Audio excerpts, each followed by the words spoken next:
The Broken Agenda Podcast. In 5, 4, 3, 2, 1. Freedom. So then I always wonder, like, what's the Moonshiners or the Shiners show? Where Shiners, yeah. Like they go out in the woods and they set up their, like, I wonder if it's legit, how, like, they're filming themselves. They can't be like. Have you ever had real moonshine? I think. Dude, it is horrific. I remember the first time I ever had it, I was at a campsite in the middle of the woods, which sounds appropriate. And some guy just hands me a mason jar with a peach pit floating in it. And he's like, it's good. That's all he said. He just handed it to me and said it's good. And there was clearly no option but to drink it. Like, he wasn't taking it back until I had taken a sip. I took one sip. I woke up 3 days later. I had no idea what happened. I swear I blacked out. Like, I wasn't even drinking that night. It was insanity. You could smell it in your eyes. Does that make any sense? Yeah. Like, it would come up close to your face and your eyes would burn. Like, oh. Yeah. I swore that was the one and only time I got offered it one other time, and I said, absolutely not. I said, I will never again. I don't know. I was offered moonshine, but I don't know that it would be. I can't remember. I only had it one time. Okay. But I don't know. It wasn't. It was like a little worse than grain Everclear. Yeah, it's not. It's 200, right? Moonshine's 200 proof. It depends. I don't think Depends how many times there's not a lot of quality control. Yeah. It can be a pretty big range. But and whether I mean, they're I had taking the heads or moonshine the tails of it. Mississippi or down in Tennessee in Oh, yeah? Gatlinburg. But all that moonshine's really good. I've had the apple pie, the and all commercialized that stuff. moonshine. Yeah, some of that stuff's really good. They have all the flavors. No, I'm talking about hillbilly moonshine that they make in a metal still that still you can see the rust floating in it. Yeah. We need to find some. They don't even clean that thing. It cleans itself when the alcohol sterilizes it. Then we can have it on the show. No, Jesus Christ. no, I'm not. I told you, I'm not. I don't even drink liquor anymore. I'm sure I'm not drinking moonshine. All right, so before we get into the topic, what else? So we're up to like 9 hobbies for you? Yeah. I know there's more. I know you've told me more. Outdoor survival skills. That's probably my favorite one. That's right. Like fire starting and all that stuff. I've seen your kits. Yep. They're no joke. He's pretty serious about it. Trying to think if there's anything else. Is it a smooth 10? Can we get to a dozen? Possibly a baker's dozen. Probably. Like I've dabbled in like The Raspberry UNC Pi music, stuff, like yeah. creating home appliances. I don't know what you call that, but I didn't really like it. Electronics. As you work at a tech company, you're like, Yeah, that stuff it sucks. just not that it sucks. It was just like I found the things that were purpose driven for me, like the network wide ad filter. Okay. That's good, or the RetroPie, and then I was kind of like, okay, cool. That's what these are going to serve a purpose for me. I didn't like them either. It's way too niche. I mean, I like the technology. I think it's great, and if I have a very focused purpose for it, it's fine. But I'm not going to sit down there and toy with it and like make my own weather station or something. Well, I don't know. I'm yet to find a purpose that I really value it for. Yeah. And the few that I have, like that, at one point we built a Raspberry Pi and we connected it to me and one of the guys at the office did this. We connected it to a big screen television, and then we tied it to a web page that we designed that was tied to a PHP database that we could real time update, and it would send updates to the television on what's going on. And it would lock up all the time. It was just like it wasn't a refined thing. Yep. And that's I don't know, maybe it's just I'm getting old, but No, and that's because I had built my own personal cloud server with one, like kind of like a OneDrive type deal. okay. And that was cool, but then somehow I screwed it up and didn't want to restart. So I was like, all right, screw it. I'm Yeah. done with it, type deal. No, I get it. All right, so Johnny Hobby over here. Mm-hmm. So Nice. if you ever need anything, let him know. He's probably got a master's degree in it or I something. think we should write the podcast tune. I'll get my drums and we'll write out a tune. Wait, you Play mean with guitar. It's been so long. I stopped playing guitar when my kids were little. Come on. Because every time I'd get it out, it was like, oh, I want to do it too. And then I was like, all right, I don't have time to sit You down don't have and it do in this. you to write a. I still play. You there play? go. Yeah. You play guitar? I don't have 8 guitars. I have 3, 4, 5. I have 5. I have no idea either one of you played an instrument. Yeah, I haven't. Well, I play trombone. I play trumpet, and I play both electric and acoustic guitar. Oh well, you bring the trombone and the trumpet. He brings the guitar. Go, we got God, a no. 3-piece. No, I don't. I don't play publicly anymore. I used to be in a jazz We'll band. get Lisa and I Marie loved down it. here to sing. It's I love my wife. I love my wife with all my heart. She is the greatest thing that has ever happened to me, but please, for the love of God, don't get her to sing. It is not a good look. It is not her special talent. She has many special We'll talents. do some kind of bluegrass, and then she can just do some twang. She can twang. I bet she could twang, but she can't sing. We'll ease her into it. She's my daughter's got a good singing voice. Me and my wife are a bit of a hot mess when it comes to that. I'm gonna get your daughter. So what are we talking about today? CISA. Oh, CISA. That's CISA. right. Didn't we touch on this in the last episode? Did we dip a toe into it? Yeah, we hinted at it. We didn't really dive too far into it though. Did I tell the story? Roughly, yeah. I did. Like So we get a hard border, not a hard border, a soft border. Like you're kind of like, oh, there's this thing that's happening, type stuff. okay. Should I get into it again, or should we skip past that? It's up to you. Well, I don't know. This whole CISA thing is interesting to me. Not just because it exists, but I do find it interesting that it feels like every time I turn around, they're making a new agency, whether it's a standalone or within another agency. But this is our industry. I had never heard of Cybersecurity and Infrastructure Security Agency. That's what CISA is, CISA. And it actually led to an argument between me and Tyler because we work in CIS, which is a compliancy framework. And we were arguing, and I was like, CISA is not CIS. And he's like, yes, it is. And then he tried to punch me. But I pulled some cat-like reflexes, and I flipped over his head, and I put him in an arm. That's not true. He's much bigger than me. He would have destroyed me. But no, you didn't. Look at him. You never believed any of that. But I mean, no, for those of you that didn't see the last episode, the reason this came up is, and this is really wild to me, is this is a proactive government agency. I have never run into a proactive government I agency. should say, what is a proactive government agency? They're literally out there looking for things that can hurt regular Americans. They're not out there, looking to hurt regular Americans. They're not out there looking for things that can only hurt government. They're looking for things that can actually hurt American businesses. So the big one that we work with them on is crypto lockers. Yeah. So hackers that infiltrate companies and encrypt their files, which is a huge security issue. It has been for probably the last decade. It flares up, it goes away. It flares up, it goes away. And they're working jointly with all the other alphabet soups, which also blows my mind because they never work jointly. No, not at all. At least not that I can tell. Maybe they do. I don't know. I don't work for the CIA. No, because it's bureaucratic. So no. Yeah. There's turf. It's a lot of CYA cover my rear. Yeah. Yeah. But he told me, he said that we're a specialized department within Homeland Security, right? They're part of Homeland Security? I think so. Yeah, I think they're part of Homeland Security. And he said what happens is all the other alphabet soups, the CIA, the FBI, the NIH, probably not the NIH, but all of them that are NSA, all of them that are paying attention to chatter, collect information that seems useful about hackers with bad intent. So let's say there's reliable intel that Jimmy, you own a company, and your IP address and your website are going to be targeted. And let's say that the CIA caught that. The CIA field office in Ukraine caught that from a known hacker group. Well, they're going to submit it to their CIA heads, but they're also going to put it into a report that gets combined with every other report of actionable intelligence. It gets sent to these guys. And what these guys do is they look up that IP address of the victim, the potential victim, and they look up the owners and the board of directors and everybody else, and they call them. What? And say, here's what we found. They're going to take advantage of this exploit to infiltrate your network and deploy this. They're planning on it. They're going to do it anytime now. So fix it. And they're proactively helping organizations in the United States, companies, nonprofits, whatever, not be victims. I don't know about you guys. Double thumbs up from me. Like the rare double thumbs up federal government from Craig Stoneha. Yeah, I was just say it kind of feels dirty to say good job, government.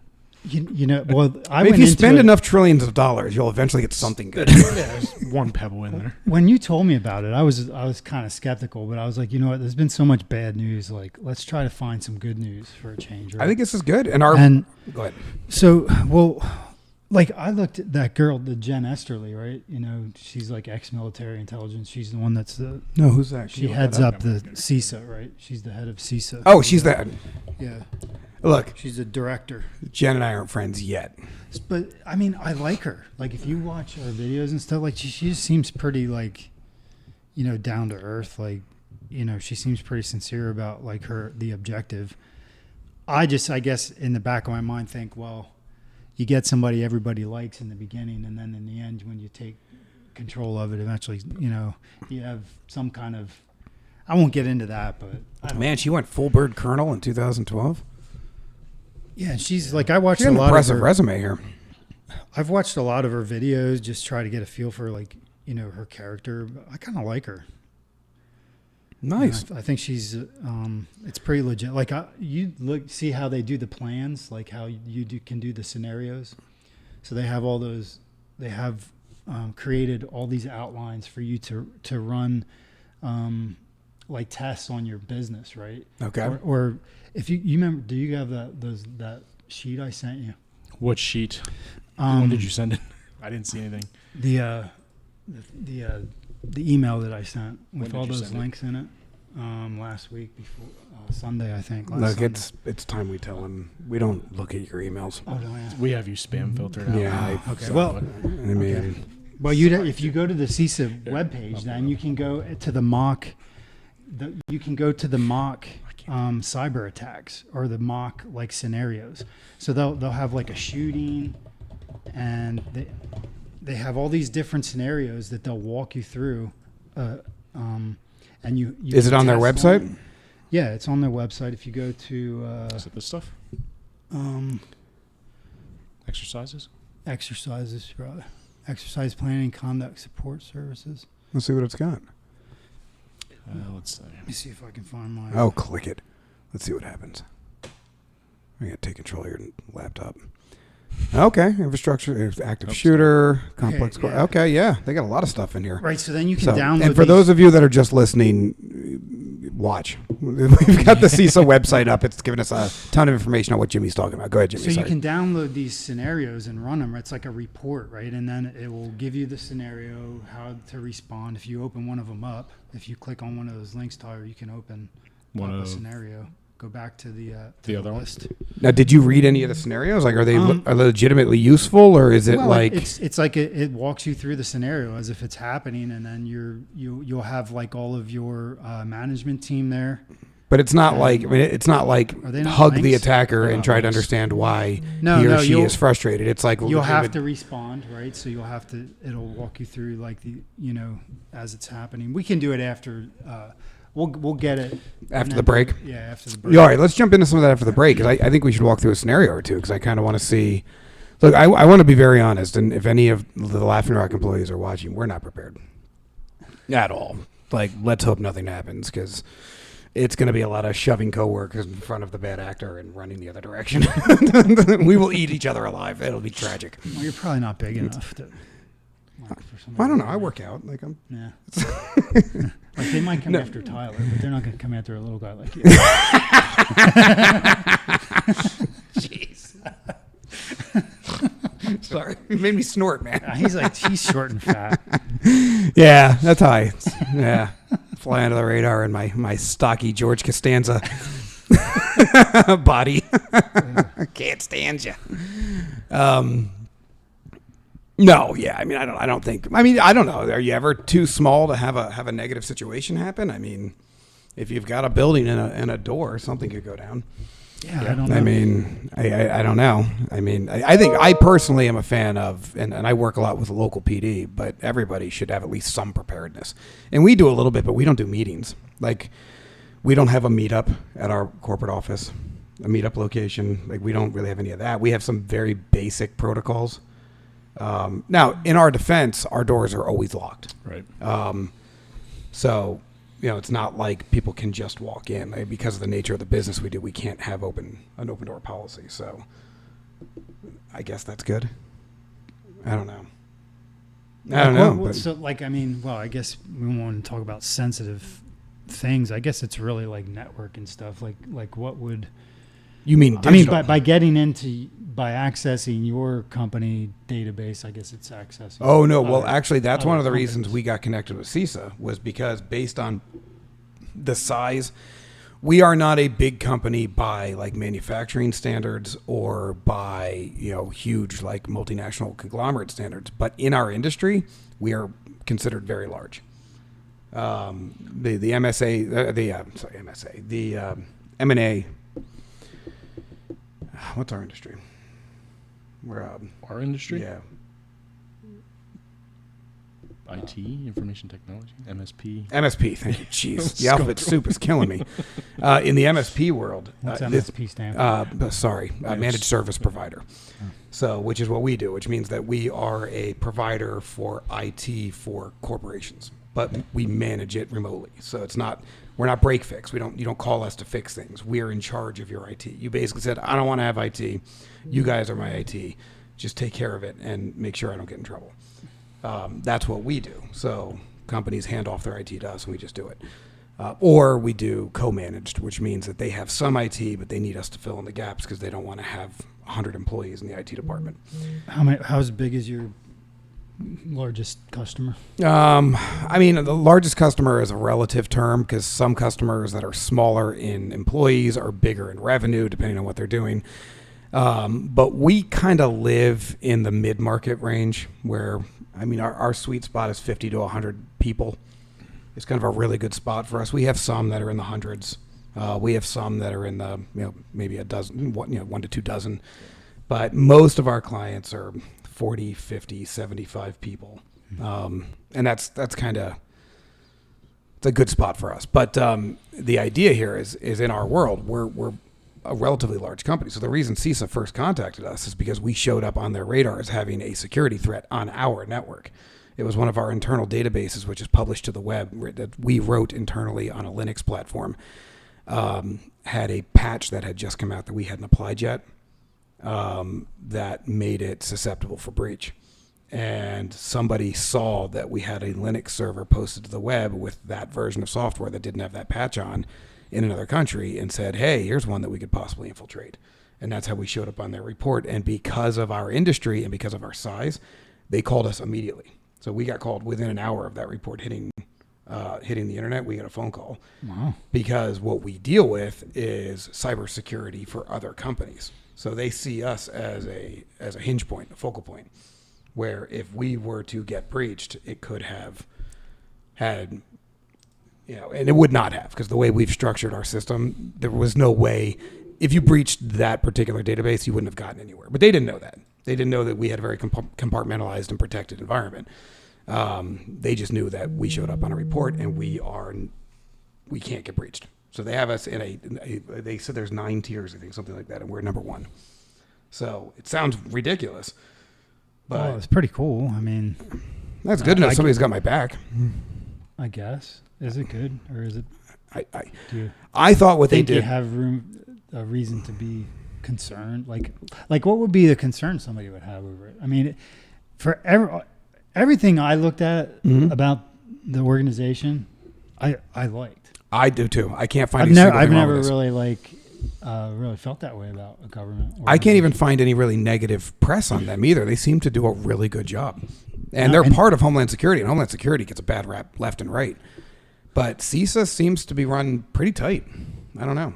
I would feel better if they were a standalone organization. I mean, they are standalone. They were just created by Homeland Security. Said, well, we need this.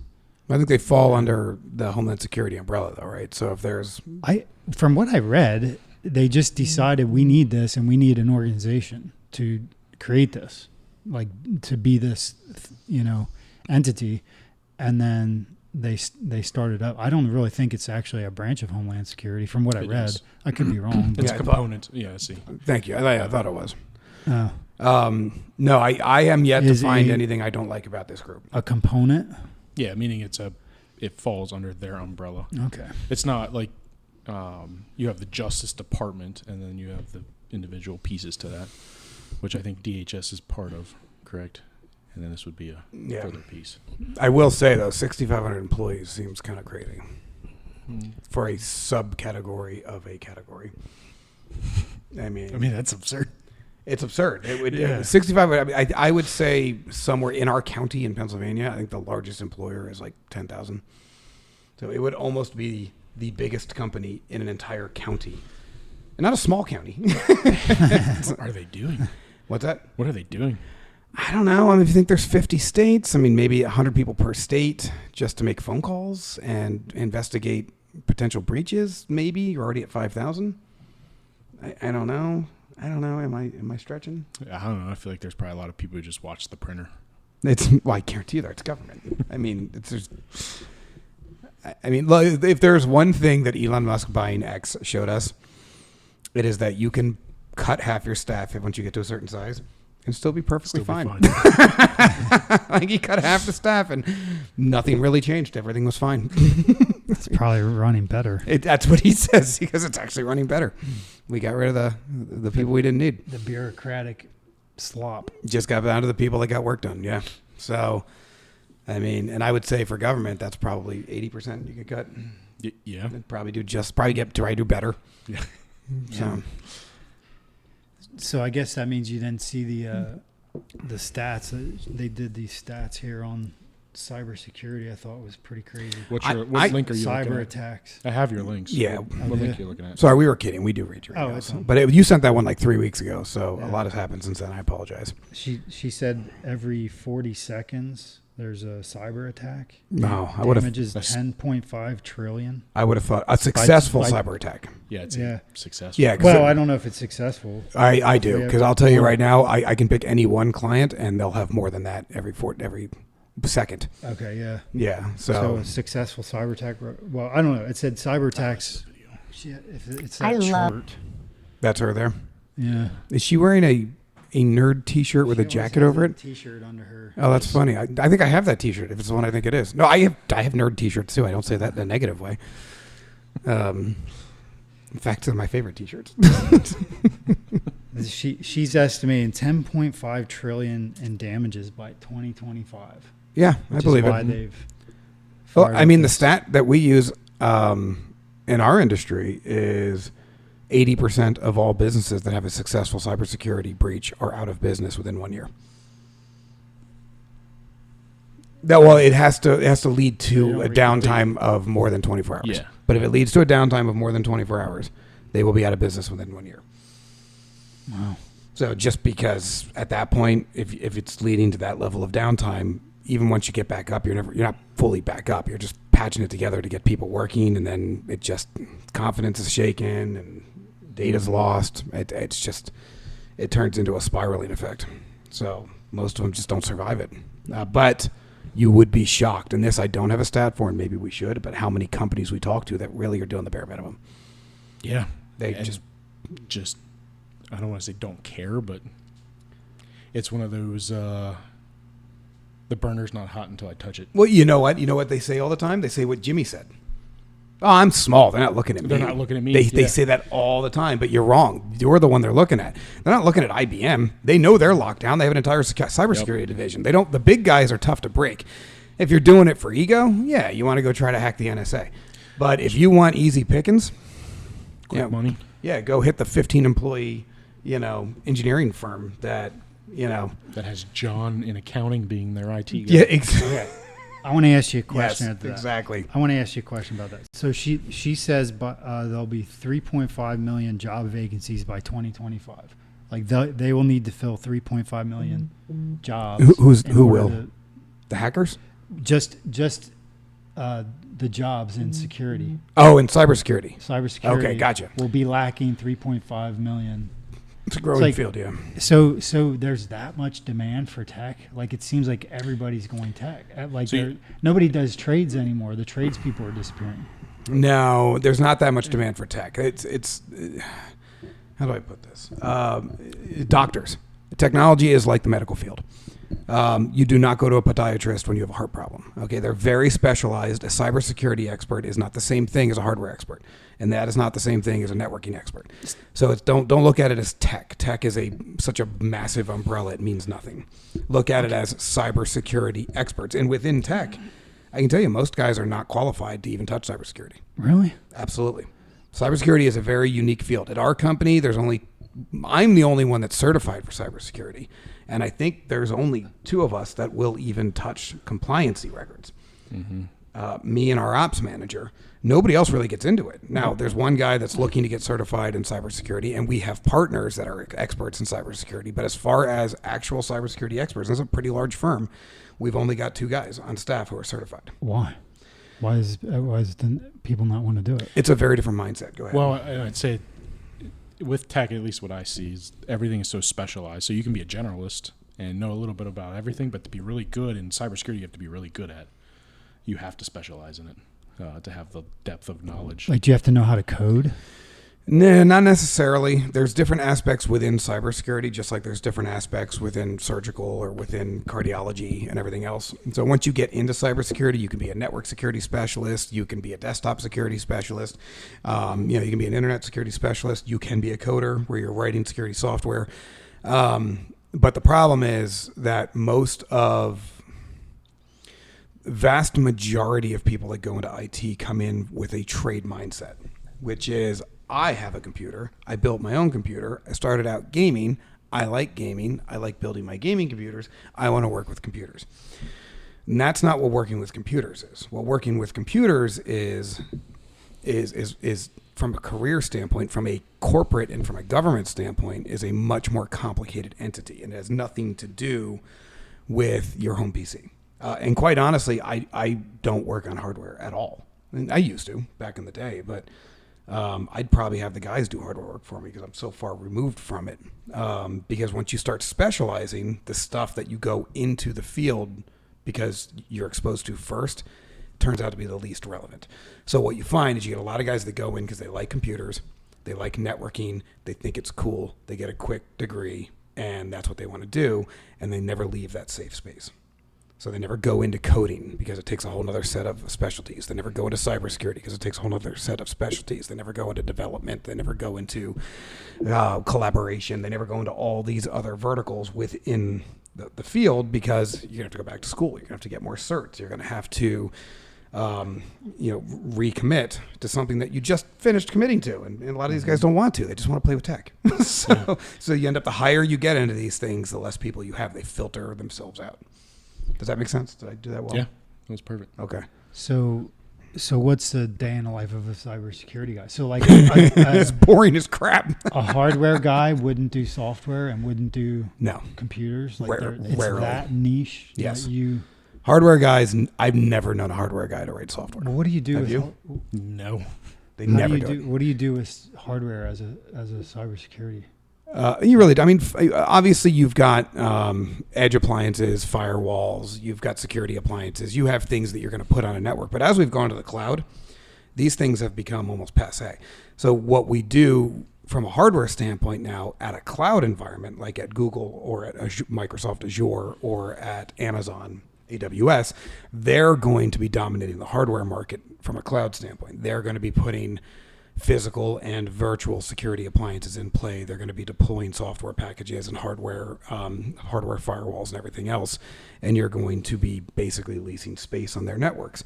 As that happens more and more, the need for an individual office to have those things, especially as people work from home, smaller and smaller and smaller. So the hardware requirements in cybersecurity are becoming less relevant by the day, but software is becoming more relevant. So if you've got 50 employees and half of them work from home, you need to protect all of those home endpoints that you have no hardware on. Maybe they're using their own laptop. Maybe they're just connected to a Linksys modem that they bought from Best Buy.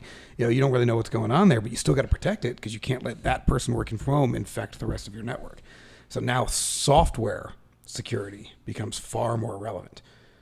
So you need to lock that user down without having complete control over hardware environment. So hardware's on the way out, buddy. So day in the life of a software cybersecurity guy. What is it? Just installing programs on computers? And I mean, you don't sit around and monitor. Do you sit around and monitor stuff? Yes. Most of it's monitoring. So you just sit and watch for things to happen.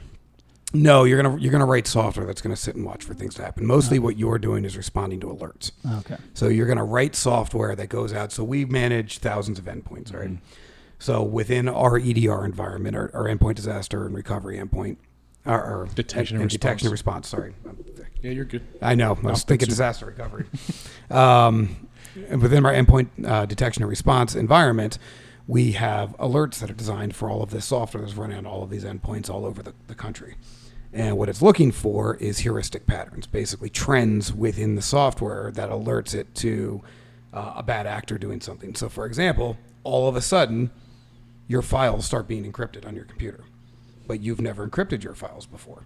Even if it is you encrypting your files because you decided you wanted to take a serious approach to security on your laptop, we're going to get notified because this is abnormal behavior. And then the security expert's job is to action on that. Confirm, is it you? What are you doing? How are you securing these files? Are there corporate files included in that security? If so, what is the decryption key? You need to send that to us because in the event that you lose control of your environment, we need to be able to address it and deal with it on behalf of the corporation. Or, if it has nothing to do with corporate data, that's fine, then we don't need to worry about it. But this is what they're looking for. And they're hunting through a stack of needles for that one needle that is. So you have one person designated that's receiving those responses? No, we have lots of people doing that. Okay. So in that environment, that's more of a general tech. Okay. They're not working in cybersecurity. So what I mean when I say dedicated cybersecurity experts, what I'm doing is actual compliancy reviews. So I will work with, for example, a couple of weeks ago, we had a client who signed a big deal with Paramount. Well, Paramount needs to share stock photography. They need to share imagery from televisions and programs and movies. They need to share logos and all these other things with this client in order to get the projects they contracted them for done. So they need to make sure that nobody has access to this data that is now going to be shared onto these people's network. So they have, I don't know, I didn't share it with you, but I'd say probably 425 questions that I had to go through one by one and review it, apply it to the network of the end customer.